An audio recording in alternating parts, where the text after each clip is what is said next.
Endurance Cast. Aqui você tem um conteúdo de qualidade com quem conhece do assunto. Entrevistas exclusivas, convidados especiais, discussões de artigos e muito mais sobre todo o esporte de endurance. Apresentação: professor Sandro Rodrigues. Endurance Cast. Confira. Salve, salve amigos do Endurance Cast! Estamos de volta para mais um episódio da nossa nova temporada 2026, né? Com nome novo, com convidado velho e um novo. E estamos de volta para trocar esse papo aqui, um podcast muito especial pelo calibre dos convidados, pela amizade dos convidados, mas hoje vamos ter um formato diferente. Eu acho que é o primeiro podcast ou o segundo. Não, já gravamos mais online com mais de um participante. No estúdio profissional é a primeira vez com 3 participantes e eu trago aqui o meu amigo de sempre, de pós-graduação, da vida, do ciclismo, Márcio Lázari, e o João Canassa também, que é um ciclista num âmbito diferente do que a gente está acostumado aqui, né? Então a gente tem amadores bons, mas assim, está muito mais num nível diferente, né, de muito mais próximo do profissionalismo, né, dentro do profissionalismo. Então, eu gostaria que o Márcio, que depois que acabar esse podcast, ele vai trocar de roupa, eu também, para parecer que é outro dia, e ele vai ser entrevistado por mim, mas eu gostaria que ele tomasse a frente como âncora junto comigo, porque ele entende, ele foi o técnico também, né, ajudou no corpo técnico, se eu falo alguma besteira ele corrige, para tocar esse podcast e fazer as perguntas interessantes, e quando eu sentir a vontade de ser entrão, eu entrarei. Márcio, bem-vindo, muito obrigado, cara. Então, você pode, inclusive, apresentar o nosso convidado antes dele se apresentar. Está na sua mão, é um prazer, cara. Valeu, obrigado pelo convite, Sandro. Bom estar no estúdio aqui com o Canassa. O Canassinha, então, eu recebi essa missão de apresentá-lo. Atleta jovem, talentoso. Ele ingressou na equipe A Família, no qual eu ainda faço parte, ano passado. E ele chegou já vencendo uma prova, uma subida, é um bom escalador. Um atleta que há pouco conversávamos, tem experiência europeia, passou um tempo lá e aí vai trazer as anedotas de lugares maravilhosos que ele já pedalou, uma cultura de ciclismo diferente. Coisas de quem é profissional. É um atleta desse calibre, da elite. Ele tem uma conta no Instagram que é um Canassinha MTB. Ele é um cara que anda também na terra, mas agora é um atleta do asfalto. Então, Canassinha, bem-vindo ao Endurance Cast do Sandro, mas que hoje eu também vou te entrevistar. Legal ter você aqui. É um prazer estar aqui, né? E como o Márcio falou, eu vim do mountain bike, né? Só corria prova na terra, mal sabia o que era speed. E vai fazer 1 ano e meio, mais ou menos, que eu comecei a treinar um pouco mais de speed, né? Não competia nada, mas usava a speed como um treino.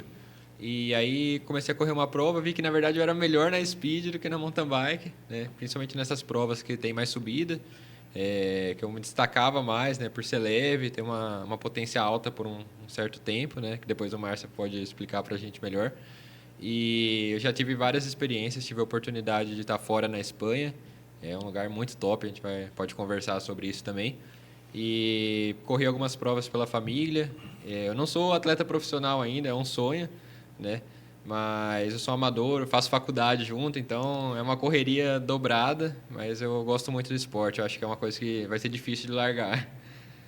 Tá, posso então? É vou seu, começar? Eu vou meter o bedelho de vez em quando, tô num camarote. Eu vou descontrair, porque se você é um amador, que você está pensando em chamar o Canassa para um treino, é melhor você estar muito bem preparado, porque ele é um atleta de elite e se profissionaliza ou não, aí é um assunto que ele vai decidir, mas tem uma potência para tanto, e de potência que a gente, inclusive lá na família, avaliou o perfil dele. Ele é um cara bastante inclinado em subidas de curta e longa duração.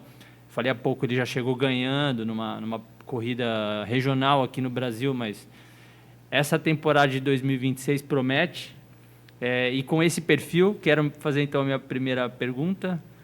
O que você imaginou o teu calendário? Tem corrida em Interlagos agora, nesse final de semana, né? Não sei quando vai no ar esse programa, mas a gente está no comecinho de janeiro, dia 16, né? Dia 18. 18 já tem a primeira prova. Mas fala do teu calendário do ano, quero escutar o que você está preparando. Eu já decidi as principais provas do ano, né? Sem dúvida, tem o Letap Serra Negra aí, que vai ser uma novidade no calendário. É uma prova que a gente já fez o reconhecimento com a família.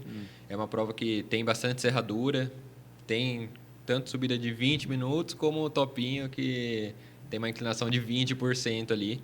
Então, é uma prova que vai ser uma das minhas provas-alvo. Letap Campos do Jordão, que é um clássico aqui do Brasil, né? Sem dúvidas. Também vou estar correndo, ver se esse ano eu vou correr o brasileiro, tanto de contrarrelógio quanto o de estrada. São as provas-alvo. E também daí depois tem as clássicas, né? 1º de maio, que geralmente muda de lugar, mas é uma prova que eu corri ano passado, fiz 6º na Sub-23 Elite. Então foi um resultado bom e acho que é uma prova que dá para brigar aí na frente também.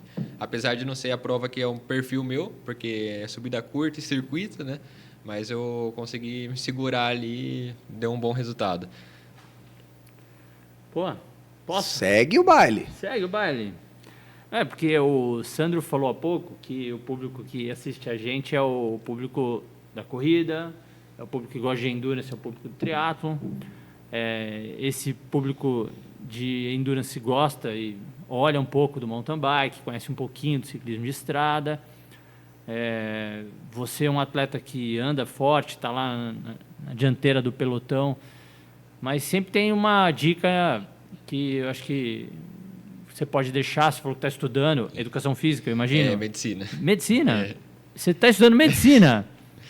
Bem, então, acho que em relação a essa saúde de quem faz esporte de endurance, você como um futuro médico, então, e um atleta experiente no ciclismo, o que você pode falar para esse perfil de quem está começando no mundo do endurance, seja do triatlo, da corrida? Qual a principal dica de saúde que você traz? Eu acho que assim, tudo tem um processo, né? E tem que apreciar o processo. Não adianta querer começar com 20 horas de treino na semana, que o seu corpo não vai aguentar. Você tem que começar 1, 2, 3 vezes na semana. Tem que ter um tempo de descanso para o seu corpo acostumar. E eu falo que assim, às vezes o pessoal dá uma importância muito grande para o treino e esquece as outras coisas. Porque para você treinar bem, para você estar bem durante o treino, você precisa comer bem e dormir bem. E eu acho que esse é o ponto que o pessoal mais erra. O pessoal esquece, às vezes dorme 4, 5 horas no dia e acha que vai recuperar de um treino forte.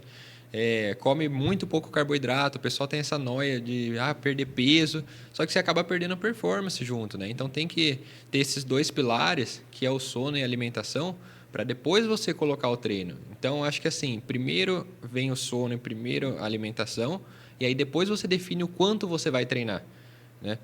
Se você está com alimentação ruim ou com sono ruim, consequentemente você tem que colocar menos treino.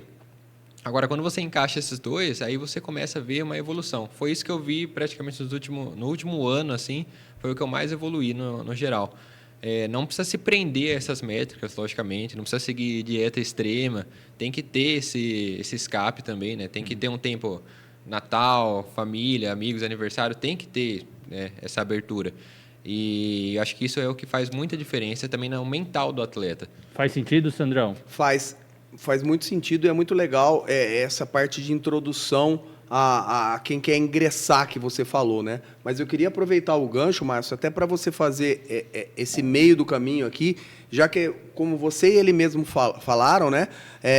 Ele está num nível que a gente fala de amador, assim, mas é um nível de elite que é totalmente diferente. E o nosso público aqui, tem muita gente que vem da pós-graduação do Instituto Valorize, que ouve também. Além dos atletas, tem muitos profissionais e professores. E outra, 4 anos, indo para 5 de podcast, o pessoal já adquiriu um lastro também técnico, né?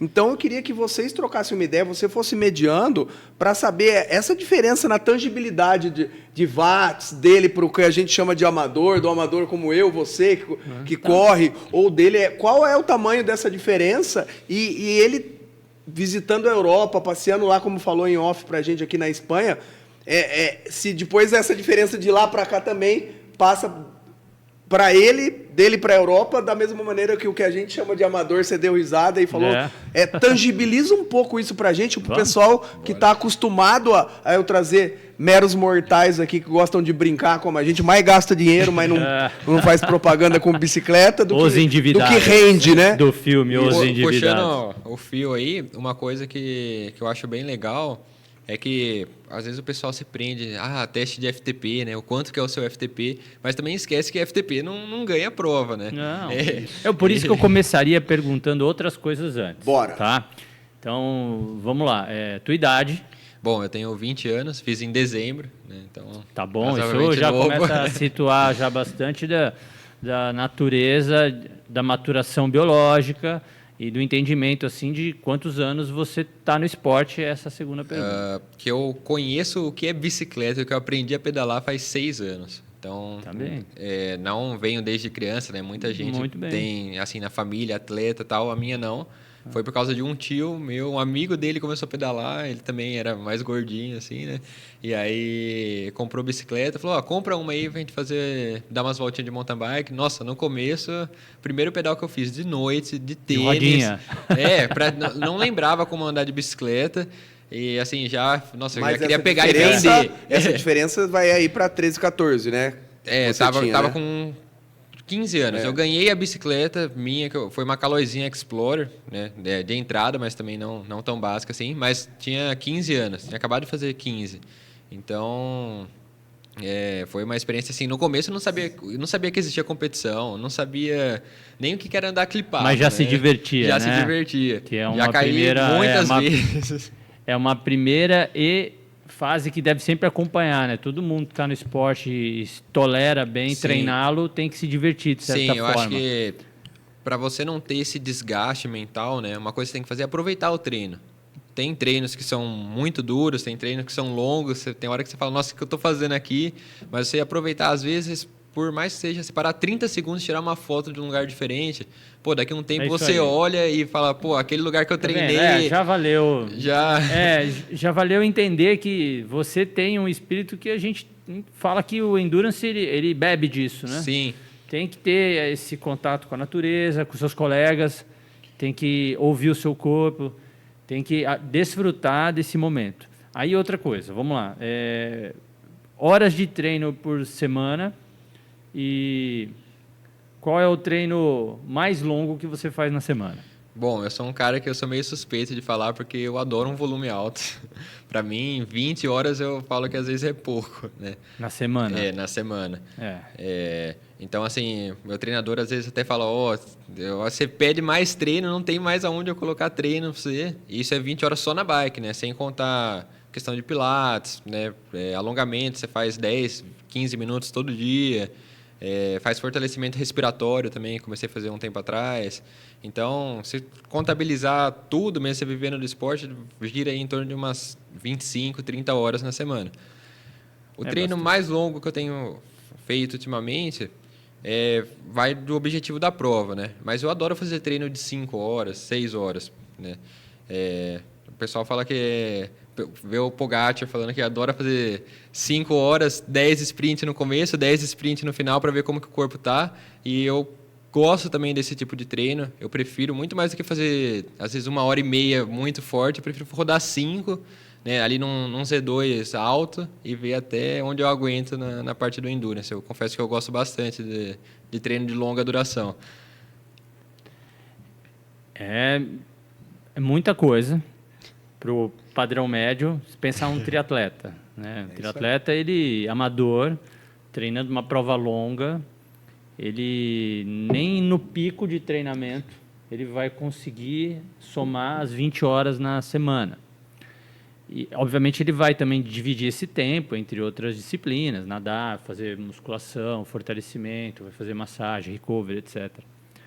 Mas você tem uma característica de ser ciclista, treinar ciclismo, e o ciclismo a gente percebe que demanda para a evolução um volume maior. Enquanto que para outras modalidades, na corrida mesmo, não tem aquele objetivo, aquela caça obcecada em aumentar, né? Pelo contrário, a gente começa até a ver os malefícios desse acúmulo desenfreado de quilômetros, de minutos, de horas corridos a pé para um maratonista. Isso é uma situação séria. Você fala aí um pouco dessa parte você já falou da alimentação e do sono. Como que você percebe que o teu corpo ele não está mais respondendo. Aquele momento do treino, assim, você bate um papo, na hora você fala com o seu treinador, você vai ver um vídeo para você ficar animado, você compra uma peça da bicicleta, o que você faz? Bom, tem hora, realmente tem semana que às vezes você termina um treino, daí você vê o treino do dia seguinte, tá lá, 5 horas, você fala, nossa, não vou conseguir fazer. Mas eu monto na bicicleta, cara, parece que eu vou ir na primeira hora, segunda, dá uma desenrolada. Tem treino que às vezes falta 1 hora e meia para acabar, parece que não passa o tempo, né? Parece que tá uma eternidade ali em cima da bicicleta, só que você acaba desenvolvendo também essa parte de... Pô, eu vou conseguir, eu sei que eu consigo fazer essas 5 horas. Eu acho que é uma parte muito mental, é um trabalho mental.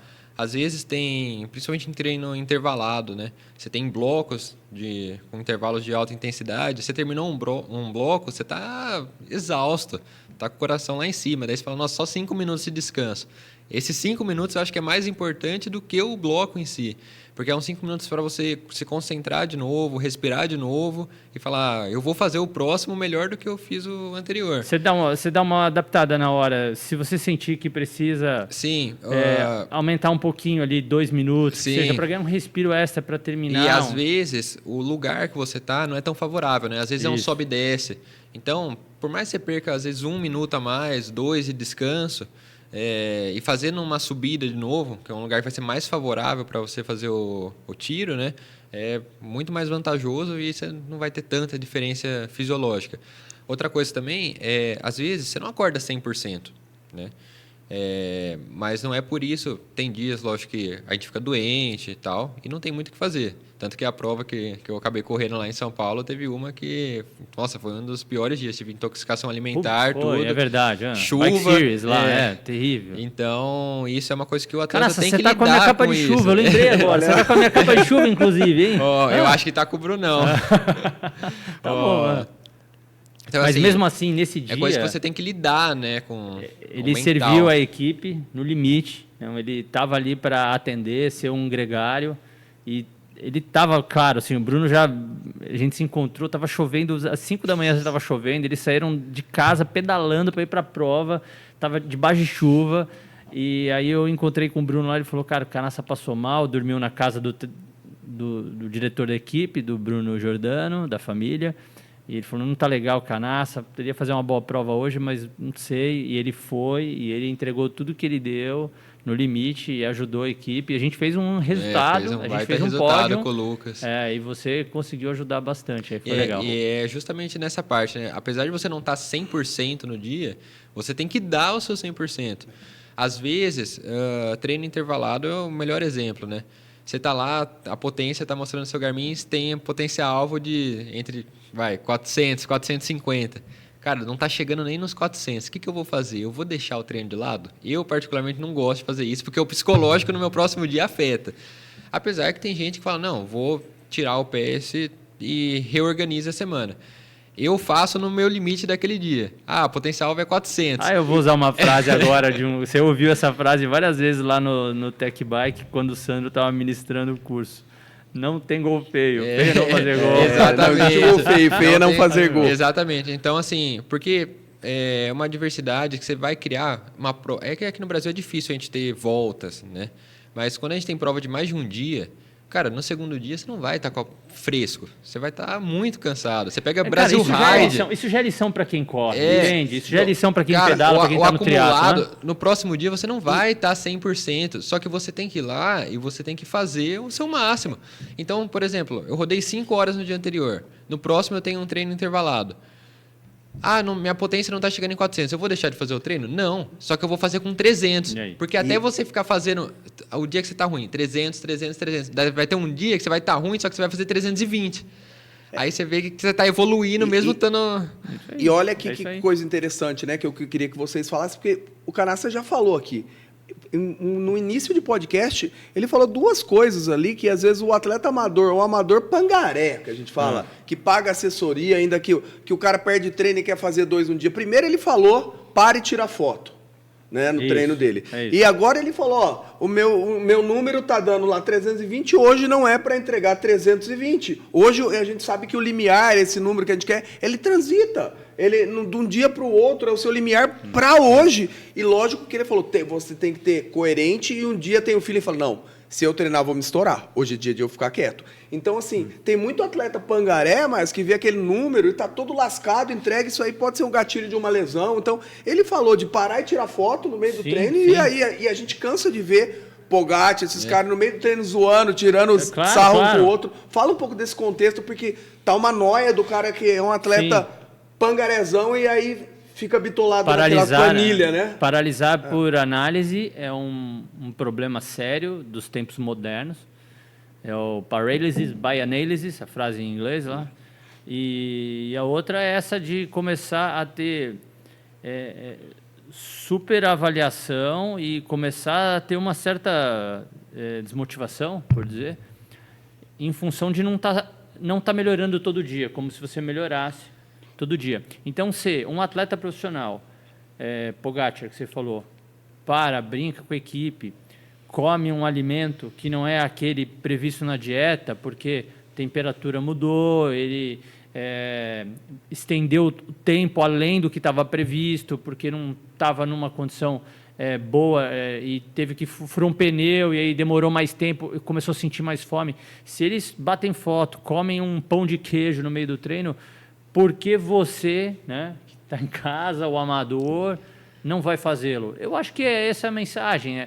Bate a foto, curte o momento, come uma coisa que não está absolutamente prevista, tem a dieta, sim, tem uma linha mestra, siga o programa dietético, mas saiba também trazer alguns caprichos, prazeres que fazem bem. Eu vou falar assim, eu sou meio suspeito para falar, mas eu gosto de comer bastante. Então, de tudo também, né? Não tenho sushi, churrasco, o que vier a gente come.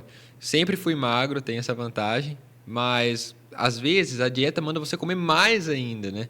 E você sente dificuldade nisso, em comer mais. E aí que você faz? Passa o dia inteiro comendo. Você tem que sentar, olhar pro prato, 40 minutos ali comendo. O Gregory, meu treinador, ele também passa a minha dieta junto. Cara, na janta é 400 gramas de arroz. É uma montanha de arroz, você tem que sentar e comendo. E o resto do dia também. Então, acho que assim, você ter esse momento descontraído é importante. Cara, você sair 1, 2 vezes da semana na dieta, não vai mudar o seu resultado final. Na verdade, vai até melhorar, porque você tem esse escape mental, né? Igual eu também estava falando essa semana, o Julian Lafilippe falou que hoje em dia as pessoas não sonham mais em ganhar a corrida, sonham em bater recorde de potência. O cara tá tão aficionado que ele fica feliz de ter feito 5 minutos na melhor potência dele. Tudo bem, você sente... É importante. É importante. Pode ser que seja um indicativo mas não é, mas né? você Não é necessariamente, ganhar, né? Você ter o sonho de ganhar uma corrida, cara, você olhar para aquela prova e falar, pô, eu quero ganhar naquele lugar. Você pensar, pô, eu quero levantar os braços naquele lugar e falar, eu ganhei, eu cheguei em primeiro ali. Essas coisas, eu acho que é mais do que você ficar friccionado na potência e planilha. Eu gosto muito de seguir planilha, não vou negar, né? Então, assim, se é 2h30 de treino, eu vou fazer 2h30 de treino, né? Porque também, na minha cabeça, faltou 2 minutos. 2 minutos você pode perder uma prova por causa desses 2 minutos. Sim. Mas não vou falar, furou um pneu e estragou o meu treino. Eu parei num lugar pegar uma água, um Gatorade. Na verdade, isso ajuda você a melhorar o treino, né? Porque tem gente que sai fazer 5 horas, não come nada, não chega desidratado, comeu muito pouco no treino, o glicogênio está lá embaixo. No próximo treino, no dia seguinte, o cara não vai conseguir nem levantar da cama, às vezes, porque não recuperou. Inclusive, eu acho que assim, dependendo do treino, você não come para aquele treino, você come para o do dia seguinte. Sim. Então, tem que ter essa mentalidade também. Você não está focado em um dia de treino, você tem que pensar no longo prazo. No processo. Exatamente. Porque se você ficar focado em um dia só de treino, beleza, posso ter feito aquele treino de 5 horas, excelente. No próximo dia eu vou estar bem? É isso que importa, né? Porque não adianta nada fazer um treino bom e ficar 3 dias moído. Eu passei muitas vezes assim, em situações com os atletas, na corrida de rua, no triatlon, no ciclismo também, que por uma sensibilidade eu pedi para desligar. E eu adoro as métricas. Eu peço, Eu sou hoje reconhecido e tenho funções técnicas para analisar métricas. E eu já pedi, deixa o relógio em casa. Mas eu vou correr quanto tempo? Corre um pouco. Essas medidas que não são precisas, elas podem resgatar o prazer, fazem você conversar consigo próprio, né? Trocar o local, trocar a companhia que você faz no momento de dificuldade, dúvida, de cansaço, de situação um pouco mais estressante. Porque também, olha, vamos ser sinceros, assim, o amador, ele, diferentemente desse perfil que a gente traz aqui, com o Canassa, que é um atleta que não é profissional, não tem rendimentos com isso financeiros, mas é um atleta da elite, ele é um atleta que ele não está sob pressão para o resultado. Um atleta amador, ele não está sob pressão de resultados externos, de patrocinadores, de imprensa, de mídia. Mas o atleta amador, ele se cobra, ele tem uma pressão interna muito grande. Essa pressão interna ela é estressante. Então, se ele não souber os mecanismos para se reforçar, se ele não souber combater esses males, essas trapaças, essas armadilhas que a nossa mente prega na gente no meio do processo, ele estagna e ele deixa de render, ele deixa de se divertir, ele deixa de desfrutar o esporte, o que ele tem de mais bonito, que é a amizade, que é a troca, é você aproveitar do momento. Então, eu vejo que essas dicas, esse papo aqui, essa parte é importante. A gente vai ter que, inevitavelmente, falar de alguns números, certo? Sim. Exato. Vamos até para eu fazer os cortes, que o pessoal vai escutar se a gente colocar os números nos cortes. Eu falo porque, assim, né, hoje em dia tem muito atleta que chega lá no Strava, oculta número, não pode mostrar potência, não mostra, às vezes, nem velocidade. Cara, eu sou a pessoa que mais, assim, para mim, fica tudo aberto ali, quer ver quantos watts eu fiz, quantas horas de treino eu fiz. Claro. Você quer pegar, pede o gráfico meu do intervalo, eu mando, cara, tudo bem. Você vai falar, mas o cara vai estudar você, sabe onde atacar na corrida. Mas aí é estratégia, cara. Você tem que estar bem. Eu não vejo esse pessoal que esconde número, sabe? Não. Eu acho que, sabe, pô, compartilhe. E compartilhe, gente. Sim, compartilhe. Eu passei um momento, eu lembro que eu fui fazer um post da campeã do Tour, da Érica Soares, a campeã do Letap Campus.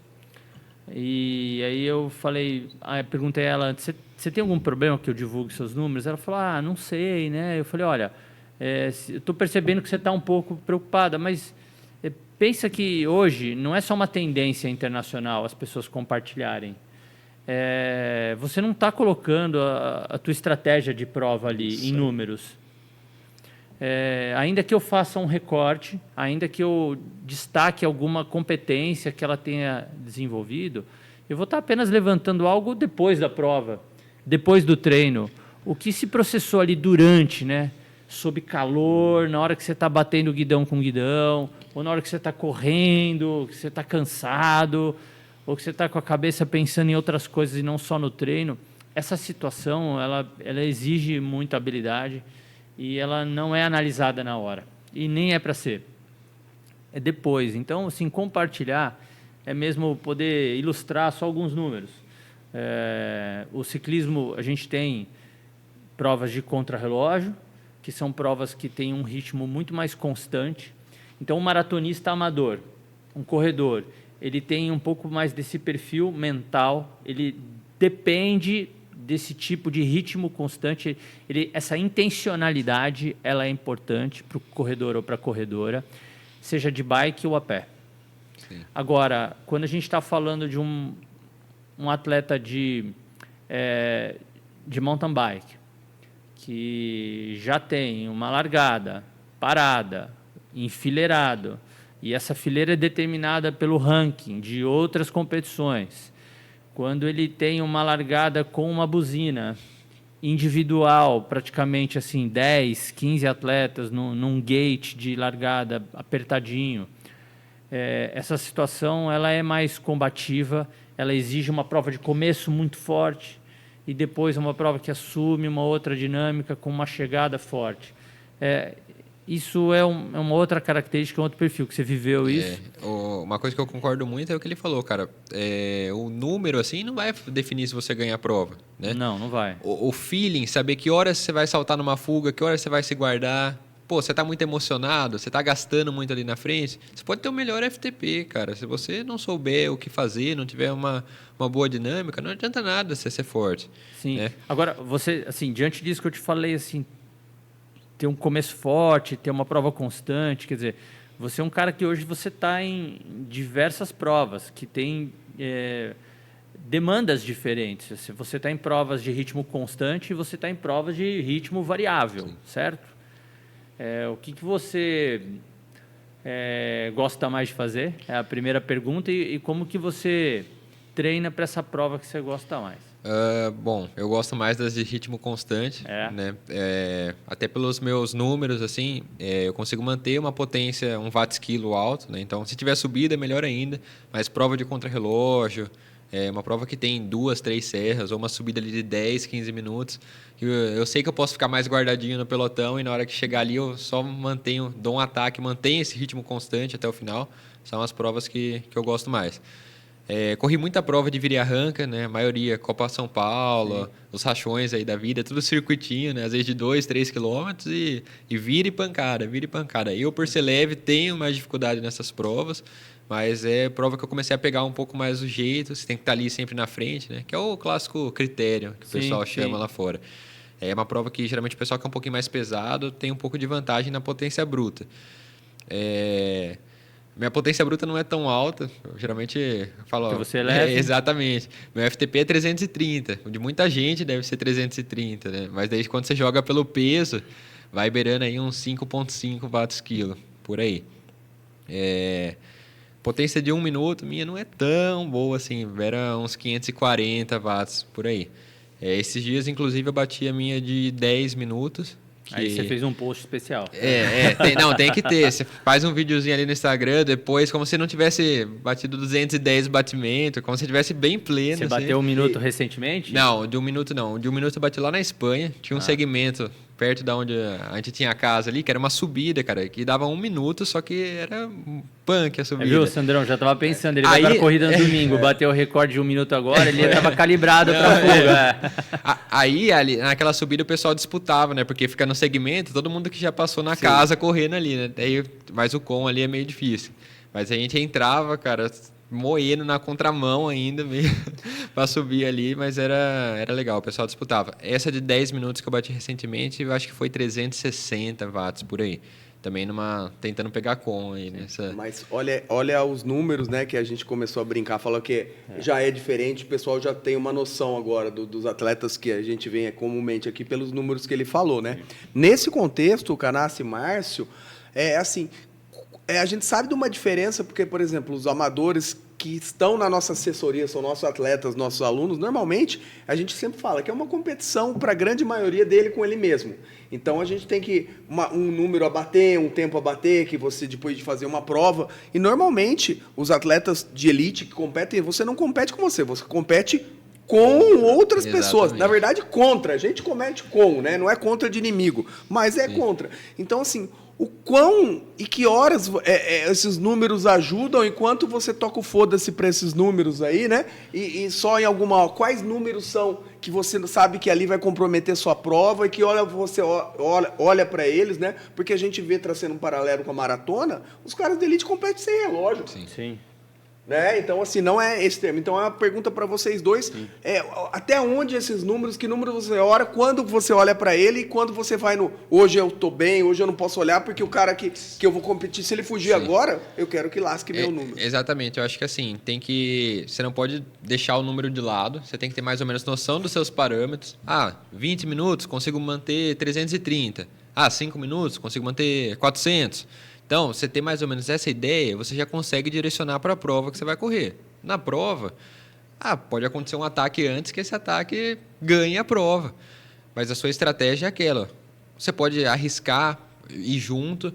Eu vejo muita gente que às vezes fica muito preso no número ali na hora da prova e fala, eu não vou aguentar. E se tivesse deixado o número de lado e baixado a cabeça e ter feito um pouco mais de força, teria passado naquela subida e depois descansado.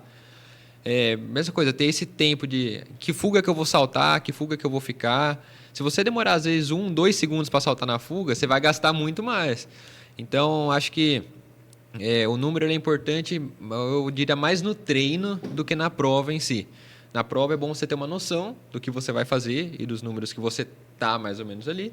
Mas durante o treino, cara, por exemplo, Z2. Cara, para você rodar Z2 leve, você tem que estar naquela faixa de número. Não adianta falar para rodar 200 watts e eu estar 250. Até para você se conhecer e se comparar, Exatamente. né, cara? Então, você percebe quando você está melhorando, quando os números falam, nossa, antes, eu falo que o nosso papel de treinador é cruzar as métricas, subjetiva, biológica e física. Esse é o papel. E o atleta que entende isso, e ele faz isso antes da gente, durante o treino, Sucesso. é o sonho de consumo, não é, Márcio? Sucesso.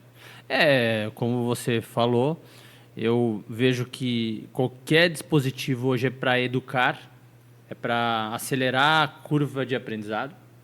E se você, então, já no treino, domina a Z2, porque você, durante o treino, olhou muito tempo para o teu relógio, porque você estava sozinho, correndo, longo, sem nenhuma pipoca de prova, sem nenhum grupo te animando, sem o treinador ali te olhando, que muitas vezes é um fator que ajuda você um pouco mais. Se você já tem domínio disso, na hora da prova, se você está bem realmente treinado, você pode até dispensar.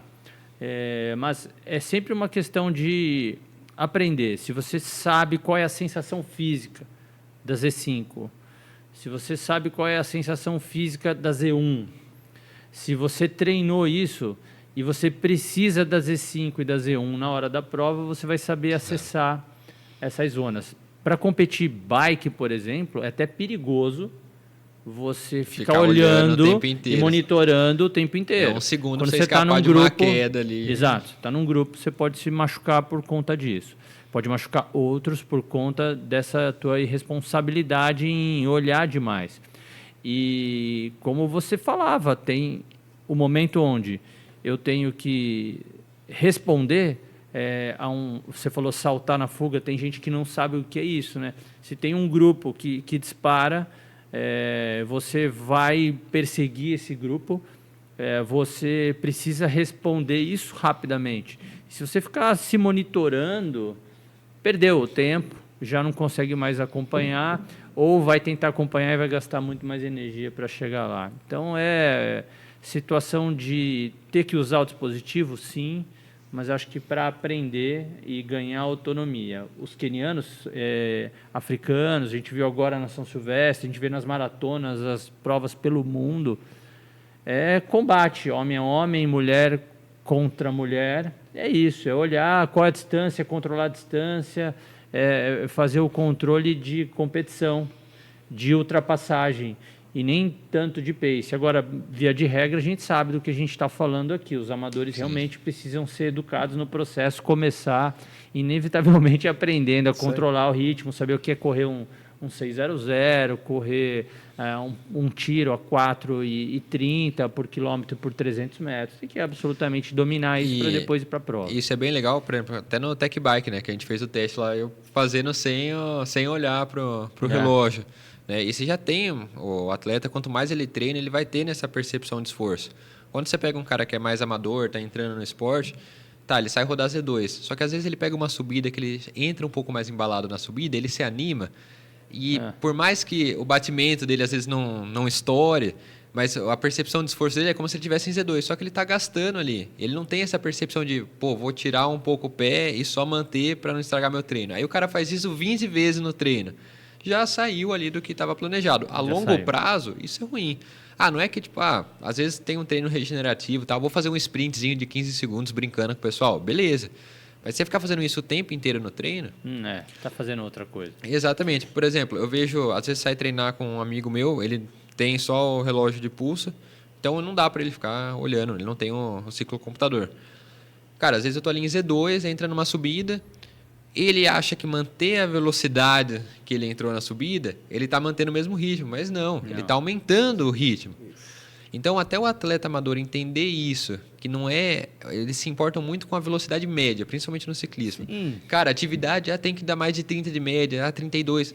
Média não é o parâmetro de treino. Imagina, Você pode fazer treino intervalado super forte, que vai dar 25 de média. Você sai rodar, às vezes, num dia que você acerta o vento, você faz 30, 40.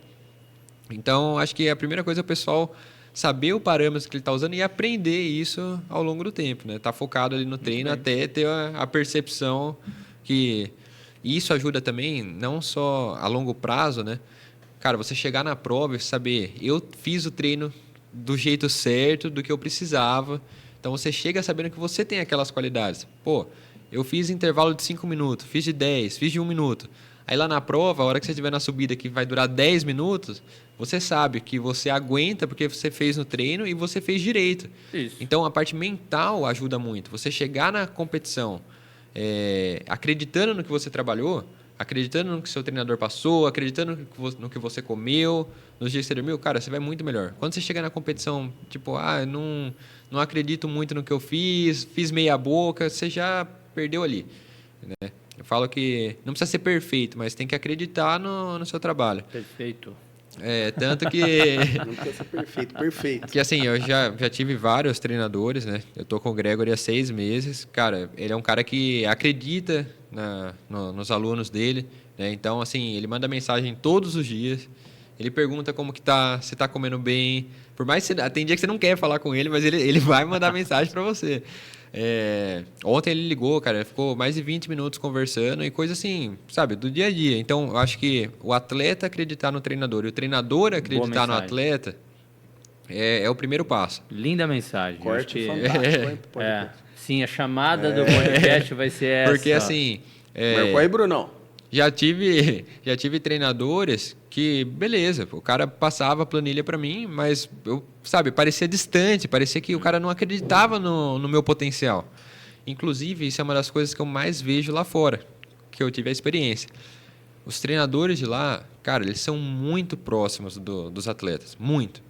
Lógico, a equipe lá tem mais verba, tem mais patrocínio, é um esporte que é como se fosse... O amador. Eu corri como se fosse a Copa Paulista, como se fosse o estadual deles. Só que lá os caras têm carro de apoio, tem bicicleta reserva, todo mundo corre com a bicicleta igual, uniforme, então nem se fala. Só que assim, dentro da casa, a casa que eu tava, que era uma equipe simples, tinha massagista, tinha mecânico.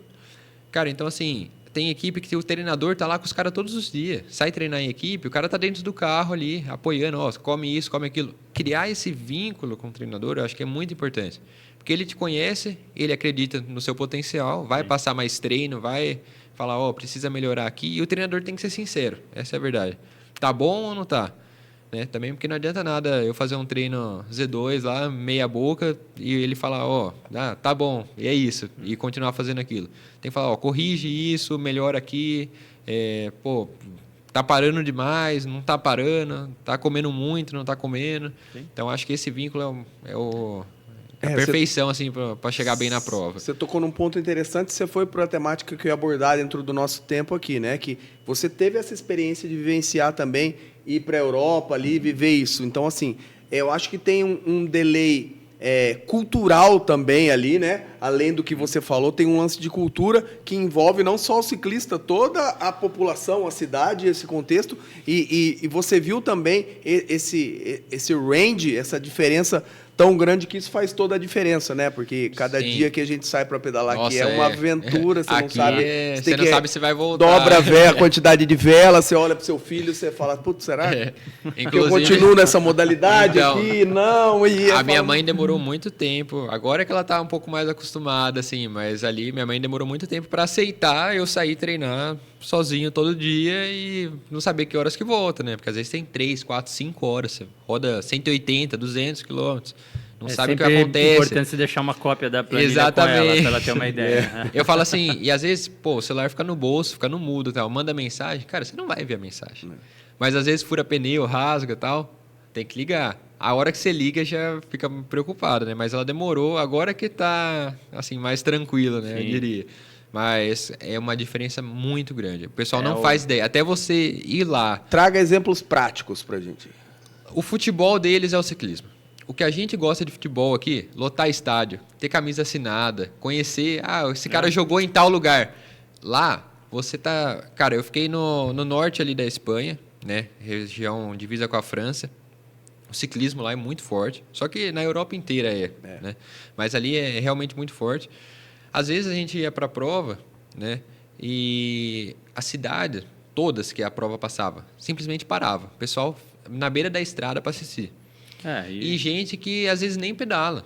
Só que é uma cultura, é uma coisa que traz um valor para a cidade. O lazer é assistir ciclismo, né? Exatamente. E assim, o diretor da equipe que eu estava lá, cara, às vezes ele olhava um cara assim na rua e falava, você conhece aquele cara? Tipo, o cara velho, não conhece, né? Ainda mais brasileiro, o pessoal daqui.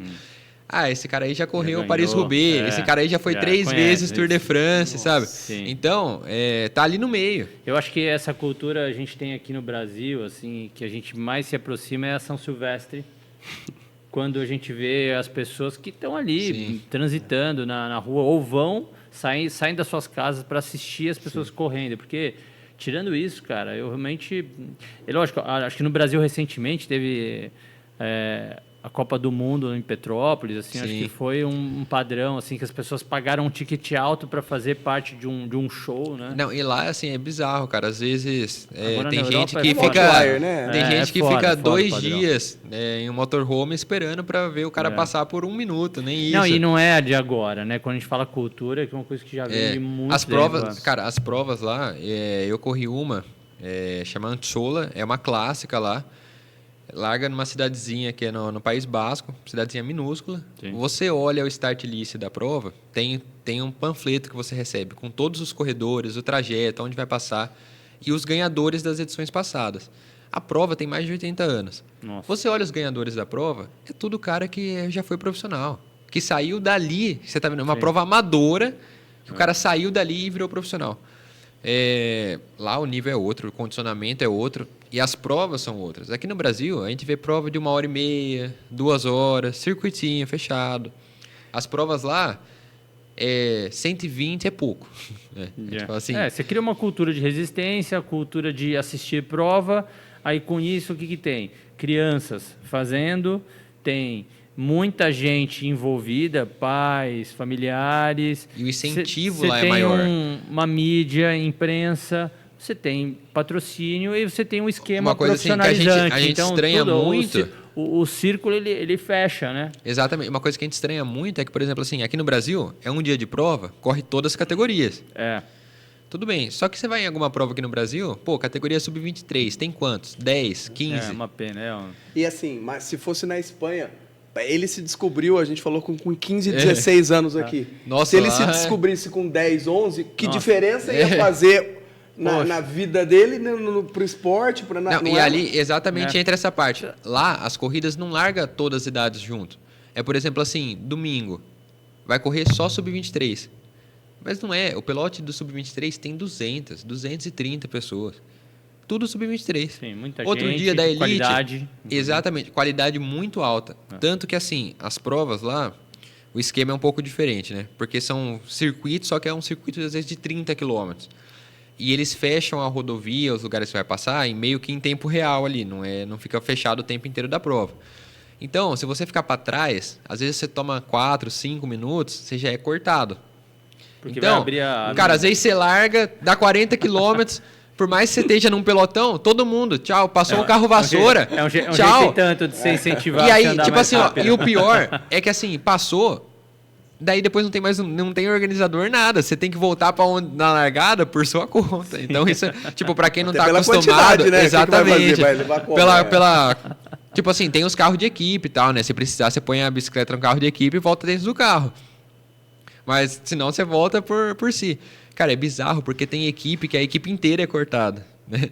Às vezes o ritmo lá é diferente, o estilo de corrida é diferente, a estratégia, né? Tanto que as primeiras provas que eu corri lá eu nem completei. Mas isso é bizarro, porque assim, eu cheguei no melhor condicionamento que eu tinha e fui cortado. Sim. E aí voltava, você ficava tipo, nossa, cara, mas isso é bizarro, né? Só que daí largava 200, tinha 200 inscritos da Sub-23. Terminava 60, 50. Então, mais do que a metade era cortado, mas não por não ser um bom atleta. Porque lá, o estilo de prova, cara, às vezes faltando 2 km para chegar numa subida. Todo mundo quer se posicionar. Você faz mais força antes da subida do que na própria subida. Sim. Porque se você não tiver ali entre os 30, 40 primeiros, provavelmente na primeira subida você já vai ser cortado. Pra você saltar lá de trás do pelotão, lá na ponta, você já gastou e muito. Isso detalhe competitivo, né? Você está trazendo, mas da cultura, eu acho que ficam as lições. Eu ia esse ponto. O Brasil é campeão mundial de muitos esportes E ninguém juvenis. A gente pode falar da natação, obviamente a gente pode falar do futebol, do vôlei, do basquete, do handball. A gente tem mesatenistas, a gente tem atletas do triatlon, e aí segue a lista super longa. Mas a gente ainda não tem muita gente prestigiando, né? Fazendo a cultura esportiva. Isso tem muito a ver com aquela situação, assim, até infelizmente, e a gente necessariamente tem que falar no assunto, a escolha econômica, financeira, de carreira de muitos desportistas, né? O Brasil é campeão juvenil mundial, mas aí quando ele vai para o sub-23 ou no adulto, ele começa a deixar de figurar entre os melhores, porque os melhores já pararam de competir, porque tem que fazer outra coisa. Ou trabalhar, ou estudar. Tudo muito digno, mas tudo que realmente compete diretamente com o próprio esporte. Então, a gente volta de novo naquela situação do Brasil, né? Na casa que eu fiquei lá na Espanha, a maioria da equipe era latino-americana. Então, tinha mexicano, argentino, fiz muitas amizades lá. E um menino mexicano, cara, era o 4º ano dele correndo já na Espanha, né? E ele estava contando que lá no México, cara, não é um país top, ele não veio de uma família que tem muita grana, só que ele começou a correr ali com 10, 12 anos, e lá eles tem tipo um centro de treinamento, como se fosse uma faculdade, só que é para quem é atleta, é de graça. Você mora lá, eles pagam comida, tem, para quem é do atletismo, tem pista de treino, tem piscina, envolve todas as modalidades, é pago, o governo mesmo sustenta ali, e dali sai muito atleta olímpico. Então, assim, um país que você vê que não tem uma estrutura de ponta, incentiva o esporte. Aqui no Brasil, cara, a gente vê até, por exemplo, tem equipe de mountain bike, que é a equipe de loja, de fábrica, né, da Specialized, que esse ano já dissolveu a equipe porque não tem verba para correr. E assim, o que eu queria levar para a gente encaminhando aqui para o final, a conversa tá boa demais, né, cara? Mas assim, a gente falou desse contexto cultural, se fosse só isso, tá bom, né? Mas isso reflete a gente só tá feliz se o cara não jogar o carro em cima da gente. Tem essa ainda, né? Exatamente. Então, assim, se a gente não tivesse esse envolvimento com o desporto do governo, se não formasse, deixasse um legado, ainda tirando tudo isso de lado, a gente só gostaria de sair para treinar ou para fazer o nosso hobby, o atleta amador, cara, lá, que seja. Lá você sai treinar e exatamente, não precisa se preocupar com nada. Tem isso também, né? Como que é cara, esse lá, contexto? Você não pode, igual eu estava conversando até antes, né? Você não pode rodar em rodovia, igual a gente roda aqui, mas é porque lá tem as estradas vicinais. As cidadezinhas são pequenininhas, são tipo vila, e essas vicinais ligam, são todas asfaltadas, mas são pistas simples e sem acostamento. Sim. O que aqui no Brasil se você andar numa pista sem acostamento, a chance de você ser atropelado é quase certeza. Né? E lá, cara, os carros param, respeitam sinalização e as bicicletas também. Bicicleta tem que parar em sinal vermelho, não pode, fone de ouvido, só de um lado. Sabe, por exemplo, saiu sem capacete, tudo isso, os caras multam a bicicleta. Né? Sim, então, isso mas assim, cidadão, né? Cara, lá todo mundo respeita. Você pode estar correndo a pé ou de bicicleta. Você pode às vezes estar perdido, você para em algum lugar, o pessoal vai te ajudar. Tudo bem que espanhol não é um bicho mais amigável do mundo. Não é. Exatamente. Né? Não é mais amigável do mundo, mas quando eles veem que você está em cima de uma bicicleta... Cara, teve lugar que eu fui pegar encomenda, né? Tinha comprado umas coisas, e aí parei numa loja de tecido. Nada a ver, fui a pé mesmo buscar. Peguei o negócio, conversei com o cara, meio assim, né? Desenrolava no espanhol. Ninguém lá fala inglês, então esquece, nem pergunte. Beleza. Até ofende. Exatamente. Não, daí piorou o negócio. Peguei minha encomenda e fui embora. O cara, tipo, só oi, beleza. Eu encomendei outra coisa, fui no mesmo lugar pegar, só que eu fui de bicicleta. Cara, a hora que eu cheguei lá de bicicleta... Você era um ciclista. Exatamente. O cara reconheceu, sabe, pegou uma amizade muito maior e você vê que o entrosamento ficou maior. Mas lá o respeito é muito, muito grande, não tenho o que falar. Tanto para treinar, você pode treinar tranquilamente, que se acontecer alguma coisa também vão te ajudar. Dificilmente um caso ou outro que, né, vai acontecer, mas lá é muito, muito tranquilo. Em relação à segurança, inclusive, a gente... Porque pegava o carro da equipe para às vezes ir no mercado, só que, né, ficava gastando gasolina e tal. Então, dava 2 quilômetros o mercado ali de casa. A gente ia de bicicleta. Cara, a gente deixava bicicleta top, que lá também não é barato, né? Lá vale o valor de um carro, Não, claro. do mesmo jeito. Vai 10, 14 mil euros. Lá você compra um carro e compra uma bicicleta também. A gente parava no mercado, sem cadeado de bike, sem nada. Tirava o capacete, deixava o capacete em cima da bicicleta, a bicicleta encostada na frente do mercado, entrava no mercado, demorava 30, 40 minutos, fazia as compras, voltava, cara. Tava tudo lá. Isso é um negócio que lá você não tem preocupação nenhuma, assim. É muito, muito tranquilo. Muito bem. Mas, senhor, Canassinha, para não perder, porque, assim, o tempo urge, já deu, mas eu tenho muitas coisas. Vamos brincar, fazer um ping-pongzinho aqui? Que Claro. você responda com uma frase, assim, Beleza. coisas que eu acho que o povo gostaria de saber, né? Aí eu, Márcio, a gente pode ir alternando, eu vou fazer uma primeira, que o pessoal às vezes está curioso, mas para a gente responder de maneira breve, em 1, 2 frases, assim, rapidinho, né? Então, fala como que é a sua relação com o rolo, com o treino de rolo. Nós não falamos de rolo, então, assim, existe isso, você nunca usa, você tem... Só resumidamente. se tiver nevando, com fogo lá fora, mas assim, gosto de fazer na rua, prefiro fazer na rua. Independente do treino, acho um lugar e faço na rua. Não curto assim, muito. E aí, pro nível dele, Márcio, isso é uma coisa dele ou de todos os atletas desse nível você vai ver esse conceito? Pensando o ciclista de estrada, ele é um ciclista de estrada, ele gosta da estrada, ele gosta do chão, gosta da rua. O atleta do mountain bike também é um atleta que gosta da natureza, ele gosta de estar na terra, treina no asfalto, mas tem uma paciência, de certa forma, limitada com o asfalto. O atleta do mountain bike, ele se encontra, ele fica feliz quando ele está andando na terra, na trilha. Eu digo isso porque isso é uma característica minha, mas não é do comum da modalidade. Mas eu aí odeio pega rolo, pro triatlo. mas o meu é diferente. A maioria do cara vive lá dentro. Mas E eu, aí assim, vem pro triatlo. Eu saio com chuva. É que assim, por exemplo, lá fora, você vê, os caras às vezes têm treino de 5, 6 horas na bike e tá menos 12. Então, eles acabam utilizando o rolo um pouco mais, porque lá é forçado. Mas tem cara que sai na neve. Você vê, põe pneu cravudo e sai na neve. Mas o triatleta, ele mesmo que não tenha um rigor climático tão grande, ele é um cara que... Sim. Ele gosta, Do e ele conforto, se declara, eu gosto de rolo, eu vivo em paz com isso. Eu treino todos os dias úteis em cima do rolo, no Na final esteira. de semana eu saio, faço um longão na rua, é isso. E pronto, ele se satisfaz, ele vê resultado. E aí tem que relativizar realmente, o rolo pro tipo de fica perfil, muito... isso, ajuda o rolo, o cara, triatleta. para fazer, por exemplo, o treino de tiro no rolo, você Não, faz assim, na régua, isso Então, não tem que falar. eu acho que vai mesmo de perfil, mas o que domina é o cara gostar da rua lá, não? Manda uma agora, Márcio, mas pai bola para ele que você acha que pode ser a curiosidade que nos ouve. Tá bom. Comer comida mastigável durante o treino ou gel? Nossa, gel. Eu como muito, ultimamente estou tomando, por exemplo, um treino intervalado, 120 gramas de carbo. Então tem que ser gel, cara, não adianta. Tem que ser gel? Só quando vai passar, sabe, umas 5 horas e tal, aí você pega uma balinha fina, alguma coisa assim, mas eu sou do time líquido, é melhor. Acho que já passo o dia inteiro comendo, mastigando.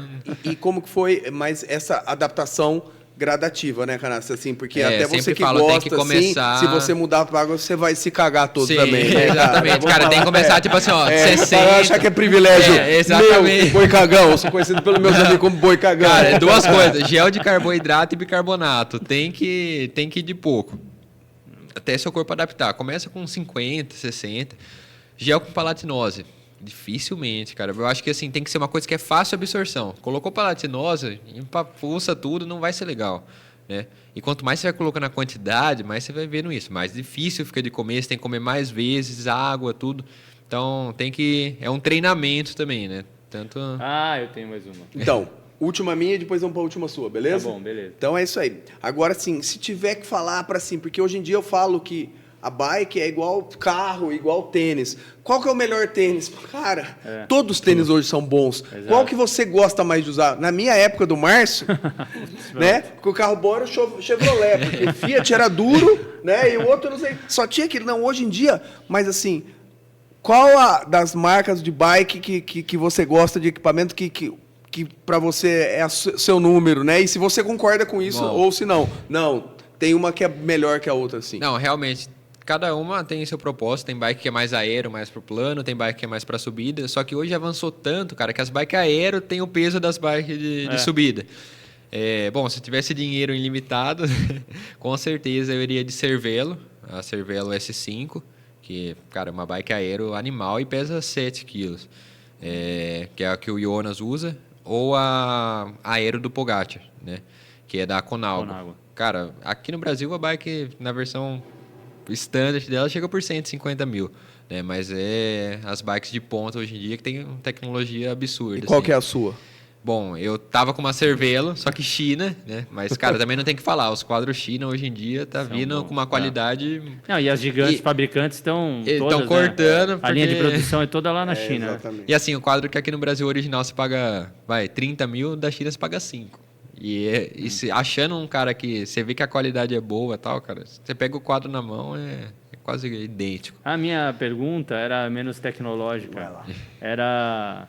E aí, você pula o treino de Z1, aquele regenerativo que tá lá, ou você respeita e faz? Eu tenho um acordo que é assim, eu odeio tirar dia sem bicicleta, porque parece que assim, o meu dia só funciona se eu montar na bicicleta e rodar.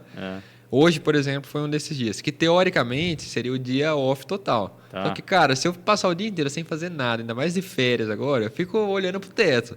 Então eu falo, Gregory, põe 1 hora, 50 minutos, que seja Z1, cara.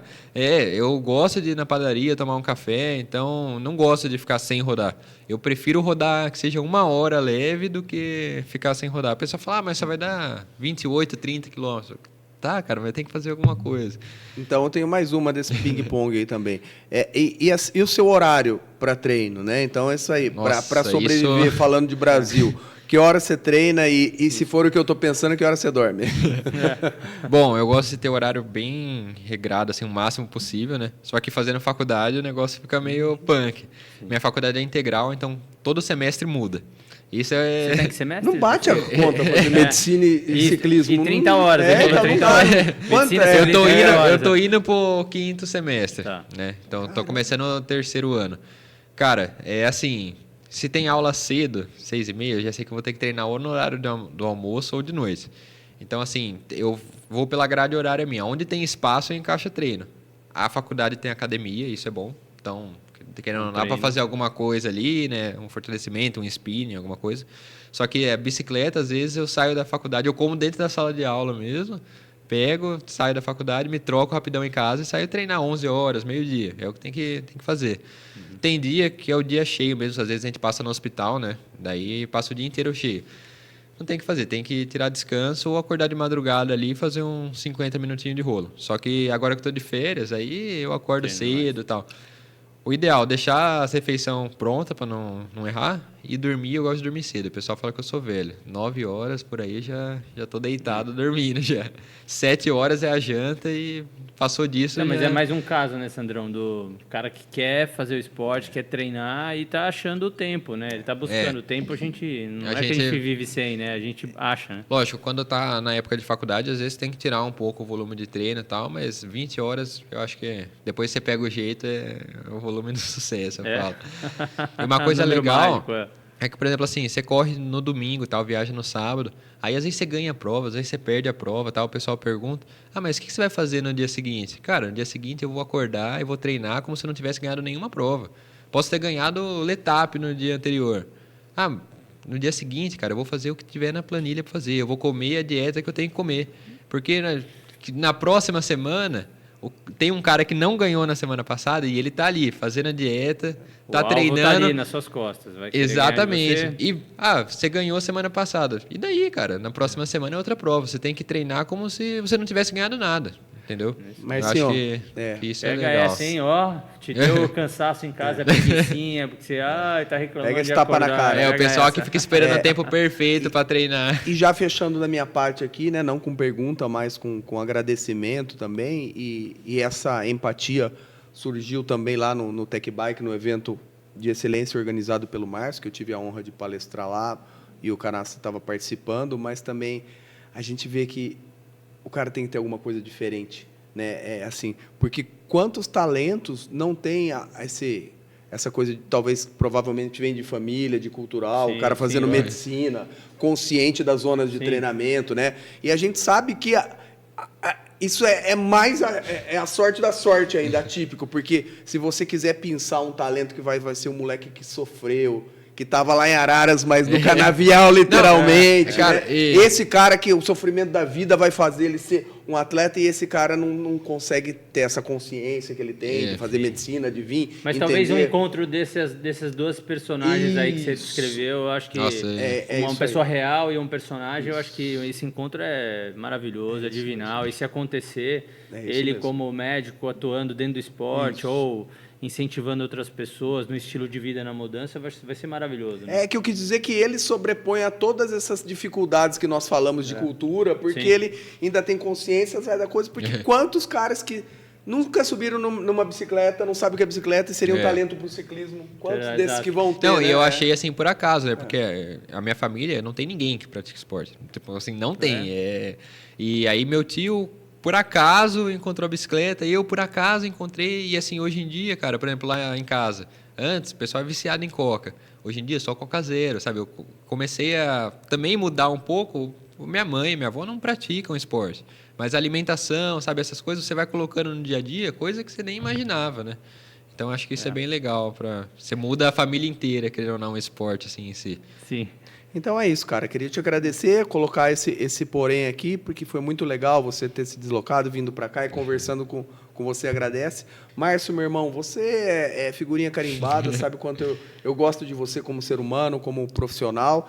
Então, assim, é óbvio que a gente vai gravar um podcast nosso aqui daqui a pouco, mas Já. muito obrigado, foi muito legal você mediano, não ia ter essa qualidade e essa expertise sua com o ciclismo engrandeceu mais e facilitou mais a comunicação. Conte e a comigo. sorte é de quem nos ouve aí. Pessoal, obrigado, Legal. Marcinho. Tamo Obrigado, junto. Canassa. Obrigado, viu? Eu que Obrigado, agradeço Sandrão. pelo convite. Valeu, meu irmão. Valeu. Tamo junto. Obrigado, viu? Valeu, Aí, valeu. velho. Boa. Valeu, boa. Boa.